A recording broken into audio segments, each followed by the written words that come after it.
நம்முடைய தமிழ் மொழி உலகிலேயே மிகவும் தொன்மையான மொழி.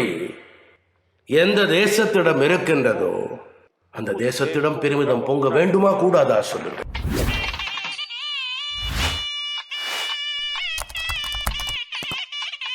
செம்மொழி வலையொலி யூடியூப் சேனல். இந்த சேனலின் மூலமாக, அந்த வலையொலியின் மூலமாக பல்வேறு தகவல்களை தினந்தோறும் நாங்கள் வழங்கி கொண்டிருக்கக்கூடிய அந்த நிலையில் சிலப்பதிகாரம் என்ற தலைப்பில் ஒவ்வொரு பகுதியாக வழங்கக்கூடிய அந்த தொகுப்பை முழுமையாக கண்டு பார்க்கலாம்.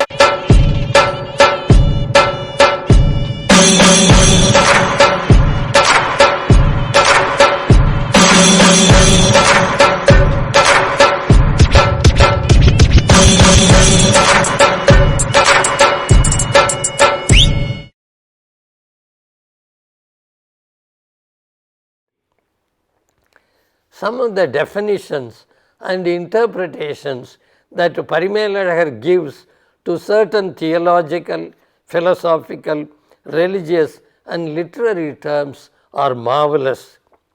These are some of his definitions. Thanam, he says, Araneriyan vanda porulai takkarku uvagayodum koduttal, giving with great pleasure the wealth that came through righteous means to the deserving. Tavam, மனம் புரிவழி போகாது நிற்றல் பொருட்டு விரதங்களான் உண்டி சுருக்கல் முதலாயின.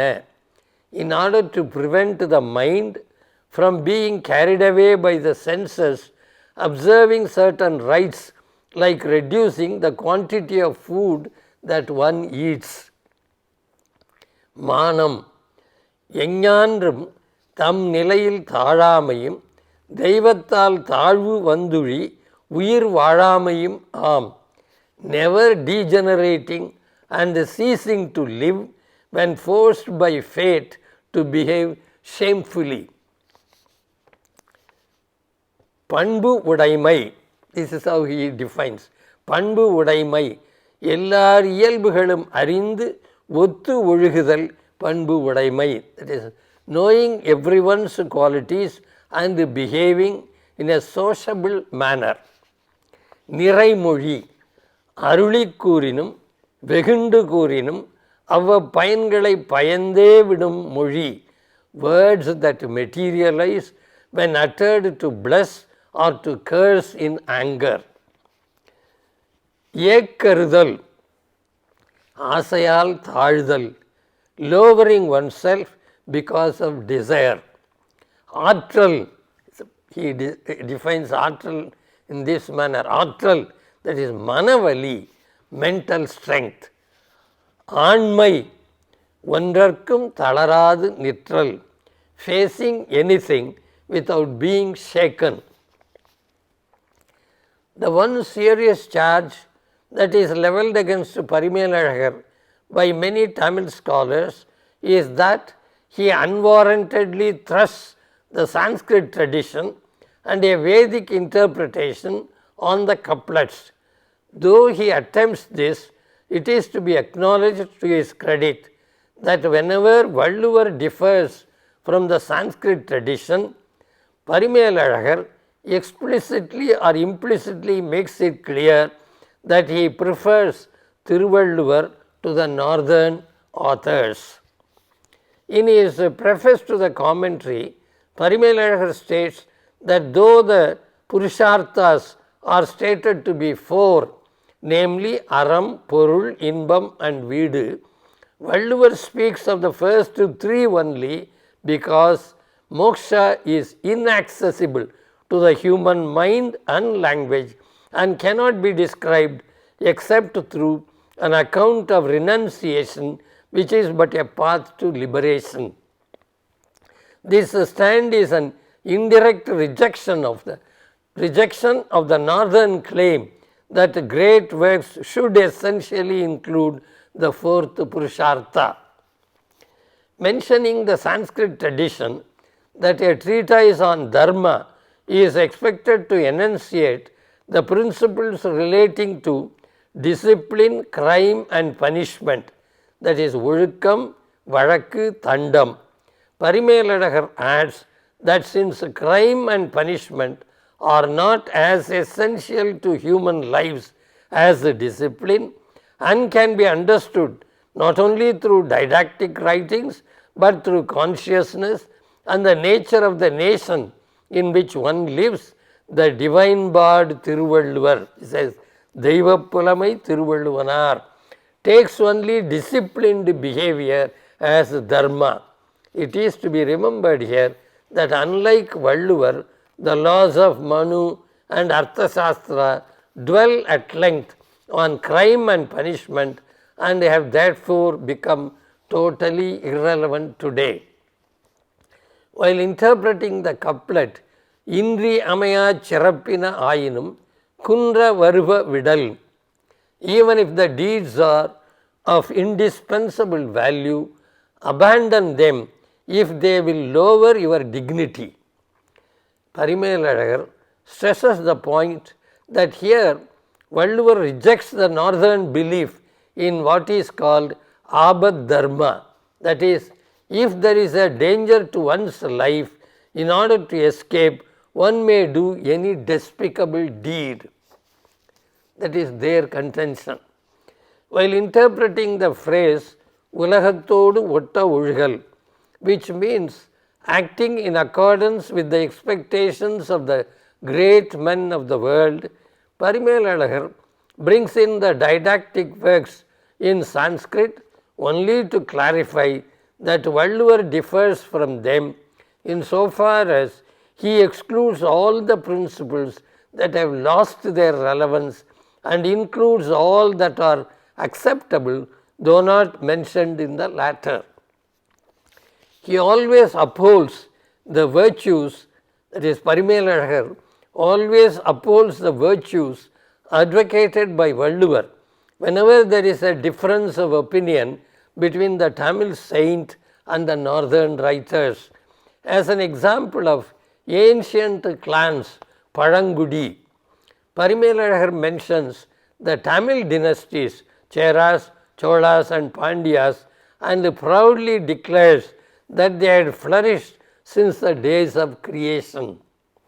His love and veneration for ancient Tamil classics is evident throughout the commentary as he quotes from Tolgapiyam, Agananuru, Purananuru, Kurundogai, Pattinappalai, Purunaraatrupadai, Kalittogai, Padittrupattu, Paripadal, Nedunal Vadai, Sirubanatrupadai, Muttollayram, Valayapadi, Silappadigaram, Manimegalai, Sivagasintamani, Naladiyar, Nanmanikadigai, Purappurul Venbamalai, Thirikadugam, Tiruchitrambalakkovai, Thiruvaimozhi and others, but never from the Vedas or the Upanishads or the Itihasas or the laws of Manu or Bhagavad Gita or Arthashastra or Kama Sutra. In his essay, How Creative Should Literary Criticism Be?, Jeffrey Hartman states that the dividing line between creative writings and critiques should be removed, that criticism should not be regarded as a handmaid of creative art, and that all the literary genres, including criticism, should function together, mingling with one another. He mentions a few critics in English whose critical essays enjoy the status of creative writings, even classics. Adiyarkanalla's prose is often close to exquisite poetry.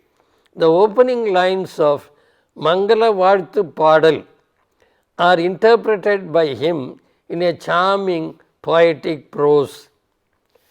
நாம் திங்களை போற்றுவேம் திங்களை போற்றுவேம் அகுதி எற்றுக்கெனின், this is his interpretation, அகுதி எற்றுக்கெனின் தாது பரத்தல் செய்த மாலையை உடைய சென்னியுடைய குளிர்ச்சியை உடைய வெண்குடை போன்று பொதுவர இவ்வுலகிற்கு அழி செய்தலான் என்க. நாம் ஞாயிற்றை போற்றுவேம் ஞாயிற்றை போற்றுவேம் அகுதி எற்றுக்கெனின் காவிரி நாட்டை உடையானுடைய ஆழி போல பொலிவு பெற்ற கொடுமுடியை உடைய மேருவை வளமாக திரிதருதலான் என்க. நாம் பெரிய மழையை போற்றுவேம், பெரிய மழையை போற்றுவேம், அஃது எற்றுக்கெனின் அச்சத்தை தரும் கடல் சூழ் உலகிற்கு அவன் அழி செய்யுமாறு போல மாறாது மேலாய் நின்று தன் பெயலான் வளத்தை சுரத்தலான் என்க. நாம் புகாரை போற்றுவேம், புகாரை போற்றுவேம், அஃது எற்றுக்கெனின் மிக்க கடலை வேலியாக உடைய உலகின் கண் அவன் குலம் புகழ்வார் இதனையும் புகழ்வார் ஆகலின் என்க. This is how his interpretation goes. We will praise the moon, we will praise the moon. The reason why we should do it is that like the cool white royal umbrella of Senni, whose garland is heavy with pollen, it does good to this earth. We will praise the sun, we will praise the sun.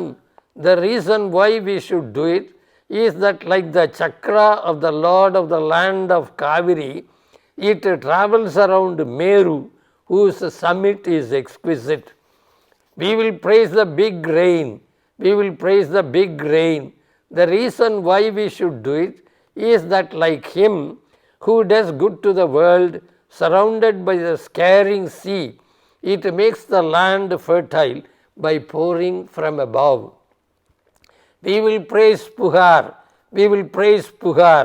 The reason why we should do it is that those of the earth which has the sea of swelling waters as its fence, who praise his clan will praise it too.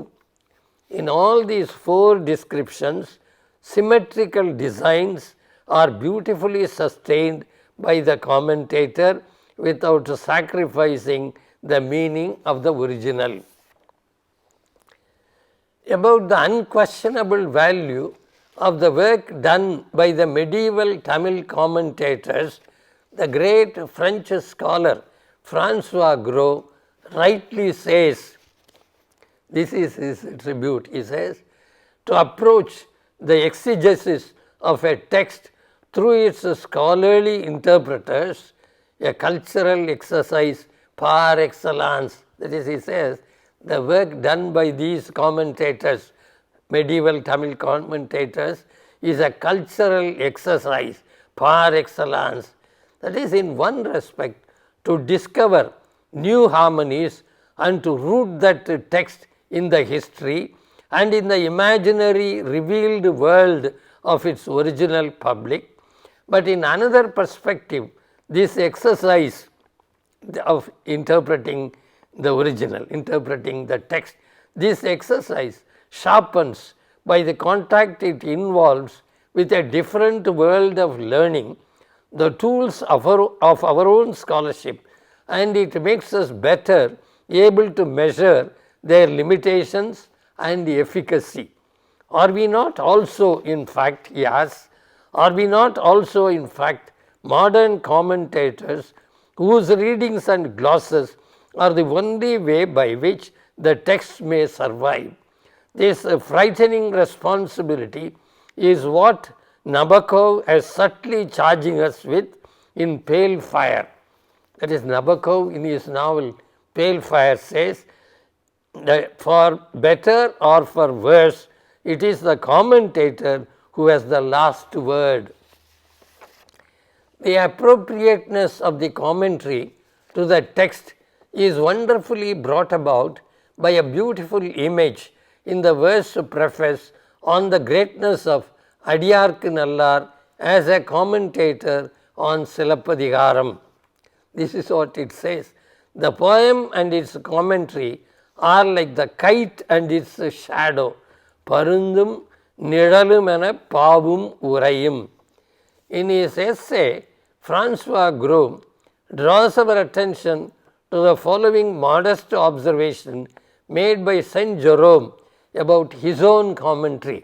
This is what the great saint Jerome says about his own commentary on the Bible, that I do not seek to have my own words praised, but that what has been well said by another be understood in the sense in which he has said it.